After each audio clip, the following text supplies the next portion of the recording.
No, he just hit the brakes, and suddenly the rear axle just completely locked out of the blue. So I don't know why that happened or how that happened. I've never experienced something like that before in my career, that the rear axle just completely locked on. So yeah, then of course you can't save that anymore at that speed, and then yeah.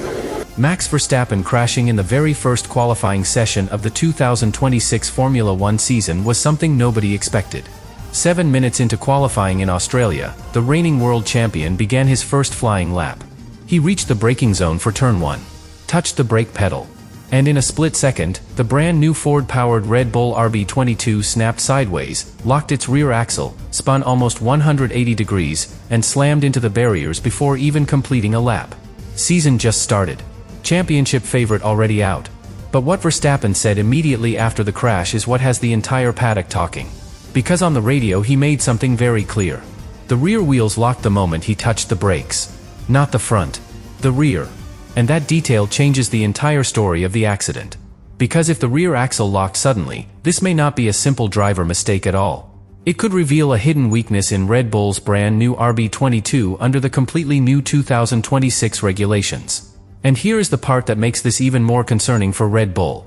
Earlier in the weekend, Verstappen had already damaged the floor of the car during practice after running through the gravel at high speed, forcing the team to repair one of the most critical aerodynamic parts of the entire machine. Then qualifying started. One braking zone. One unexpected rear lock. One violent spin. And suddenly the dominant team of the previous era begins the new season with a massive question mark. But the most important detail about this crash is something almost nobody noticed during the broadcast. And once you see it, the entire accident starts to look very different. But here is the detail that makes Verstappen's crash in Australia much more concerning than it first appeared. Because if you go back to the hours before qualifying, the Red Bull RB22 was already showing signs that something was not completely right. Not a major failure. Not a dramatic problem. But small warning signs that engineers immediately noticed. During the practice sessions, the car looked extremely quick on the straights.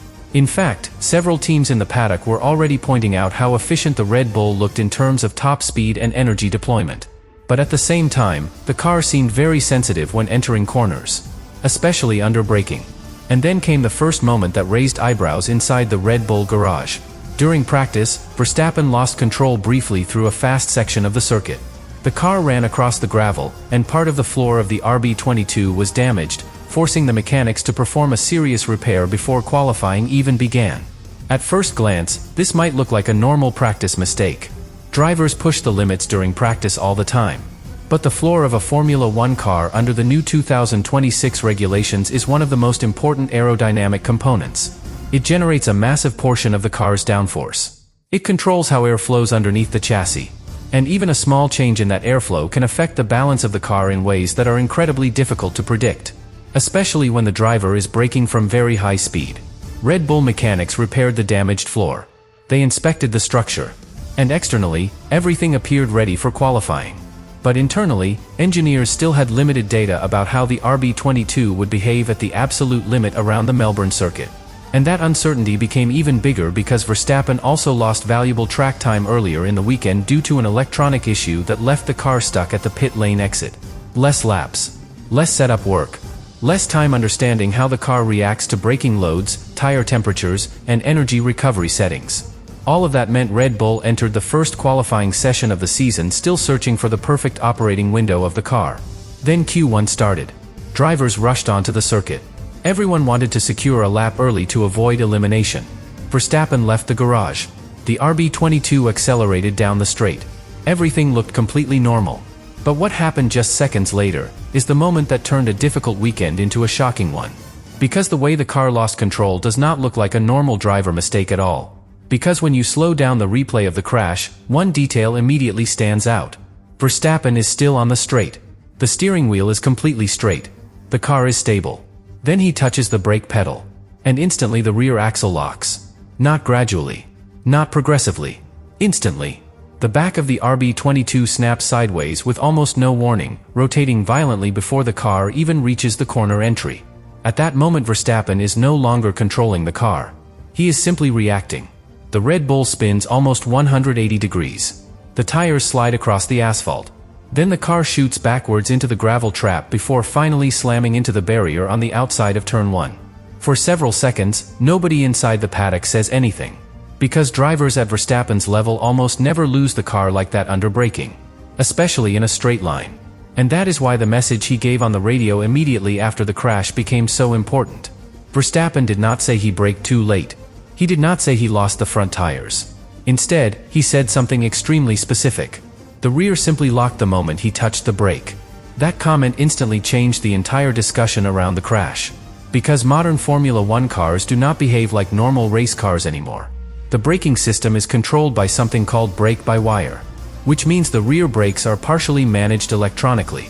And at the same time, when the driver hits the brake pedal, the hybrid system begins recovering electrical energy from the rear axle.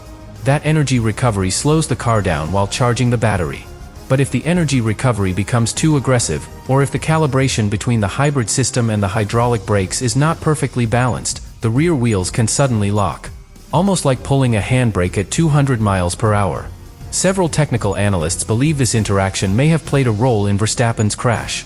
Especially because the new 2026 regulations place a much larger emphasis on electrical energy recovery. In simple terms, the hybrid system is now doing more work than ever before. Which also means the margin for calibration errors becomes smaller. And when a team pushes performance to the absolute limit, the car can become extremely sensitive. That is exactly what some engineers believe may be happening with the RB22.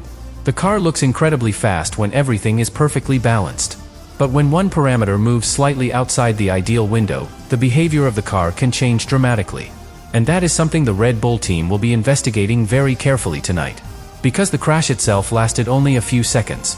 But the reason behind it could determine how competitive the RB22 really is at the start of the 2026 season. And there is another reason why this situation could become even more serious for Red Bull. Because while Verstappen was dealing with instability during the weekend, several rival teams looked surprisingly strong in Melbourne. And that is where the situation becomes even more uncomfortable for Red Bull. Because while Verstappen was struggling with the balance of the RB22, several rival teams looked extremely strong throughout the weekend in Melbourne. Ferrari immediately caught the attention of the paddock. Their new car appeared very aggressive aerodynamically, especially at the rear of the chassis. Through both practice sessions and the first stages of qualifying, the Ferrari looked stable, predictable, and very confident under braking. Which is exactly where the Red Bull seemed nervous. McLaren also looked very competitive. Their car may not have been the absolute fastest on the straight, but it showed something that engineers value even more during the first race of a new regulation era. Consistency. The McLaren looked stable through corners, calm over bumps, and extremely balanced when drivers attacked the braking zones. And in Melbourne, where several corners require heavy braking from high speed, that stability becomes incredibly important. Mercedes, meanwhile, arrived quietly confident. There were already discussions in the paddock about how efficient their new power unit appeared to be, particularly in how it manages electrical energy deployment and recovery. Which brings the focus right back to the moment of Verstappen's crash. Because under the 2026 regulations, the hybrid system now plays a much bigger role during braking. Energy recovery from the rear axle can influence how the car slows down. And if the calibration between the hybrid system and the mechanical brakes is not perfectly balanced, the rear axle can suddenly become unstable. Exactly the kind of behavior Verstappen described on the radio after the crash, when he said the rear wheels locked the moment he touched the brake pedal. That detail has triggered intense analysis inside the Red Bull garage tonight. Engineers are now studying every piece of telemetry from the seconds before the impact. Brake pressure curves, energy recovery maps, rear suspension loads, battery deployment levels. Thousands of data points that could reveal what actually happened inside the RB22. Because if the issue is related to brake balance or hybrid calibration, the team might be able to adjust the system before the race. But if the instability comes from the overall concept of the car, the way the aerodynamics, suspension, and hybrid system interact under braking, then the solution may take far longer. And that possibility would change the entire story of the early 2026 season. Because the RB22 clearly has enormous potential. The car is extremely efficient, very fast on the straights, and capable of impressive energy deployment. But it may also be operating inside a very narrow performance window. When everything is perfectly balanced, the car looks incredibly competitive. But when one parameter moves slightly outside that window, the behavior can suddenly become unpredictable. which means tomorrow's race could reveal much more than just who wins the Australian Grand Prix. It could reveal the true character of Red Bull's new machine. Because Max Verstappen will start the race far behind the leaders, fighting through traffic, braking harder than usual, taking risks. And every time he approaches a heavy braking zone, Red Bull engineers will be watching the data very closely. Because the crash in qualifying may already be over. But the real mystery behind the RB22 may only begin when the race starts. But the most important part of this entire story may still be coming. Because tomorrow, when the lights go out for the Australian Grand Prix, Verstappen will be starting in a position nobody expected, near the back of the grid. For the reigning world champion, that changes everything. Instead of controlling the race from the front, he will be forced to fight his way through traffic from the very first lap. And Melbourne is not an easy circuit for that kind of recovery drive.